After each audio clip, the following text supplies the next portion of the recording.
Excuse me, sir. Quick question for you. So I go all around the world asking people what habits they built that help them to be a high achiever. Could I get a quick quick minute with you for the channel? High achiever. I mean, you look great. You're in great shape. That's good enough for a high achiever for me. What would you like to know? So if you could rewind time 20 years, what would be the first habit that you would either stop or start?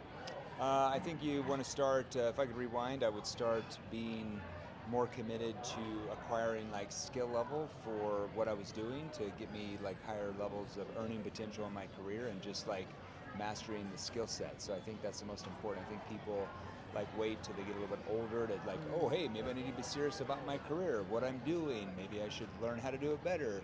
So I think if you're younger and you start that like from the age of like even before 18, you're just going to have a much more successful life a lot earlier. I think that's probably the number one thing. It's there's a James Clear quote that habits are the compound interest of self-improvement, right? Mm-hmm. So when you were building the skill set that you did, what system did you implement to go about building that I effectively? don't know if it's necessarily a system, but I think one of the most important things you can do is make your car like a university on wheels. Like you can. I like that a lot. You can learn. You can get like an 8-year college education in like the matter of 6 months by just 10 minutes to work here, 12 minutes to work there, 10 minutes to the chiropractor, 30 minutes to the gym, whatever. If you're listening to something that's helping your skill level with whatever you do, like if you want to be better at your relationships or your spiritual life, or if you want to learn how to become the best CEO in the world or the best salesperson, whatever, you're just listening to those type of things from people who've already mastered those skills. So you can learn from their mistakes so you don't make the same mistakes yourself.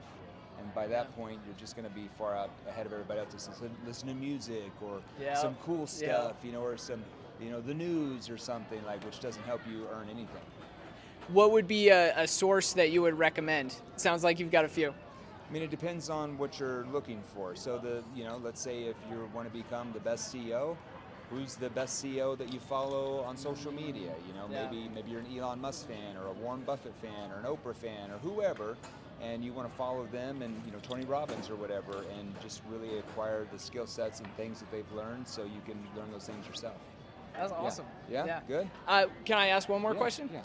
What would you say is the most important habit that you've built in your life? Communication skills.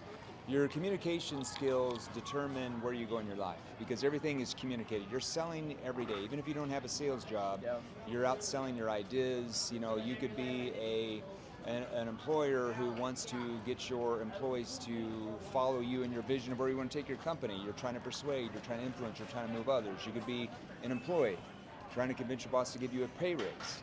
You're trying to persuade, influence, move others. You could be a politician trying to get more people to vote for you. You're trying to persuade, move others. An attorney trying to convince the judge that your client's innocent. You're trying to persuade. So everything you do in life is about persuasion, influence, and moving others to your way of thinking. And if you don't master those skills, you're just at a disadvantage compared to everybody else who is.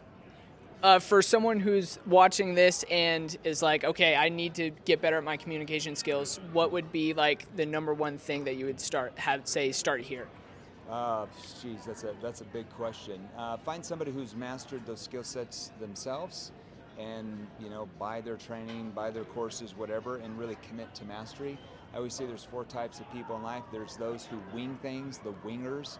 There's those who dabble in things. We call those the dabblers. They're average people. There are those who think they know everything. Those are the know-it-allers, and they typically get capped. And then those who are the top 1% or higher, those are typically the ones who are committed to mastery and whatever they want to do. And that's why they're at the top. That's why they're best, because they're just more committed to acquiring the skills to be at the top. There's no difference between them and anybody else. They just were committed to mastering the thing, where everybody else were dabbling in it, winging in it, or thought they knew everything about it. That's the difference. That's awesome, man. You got great advice. Appreciate it. Appreciate it, man. What's your name?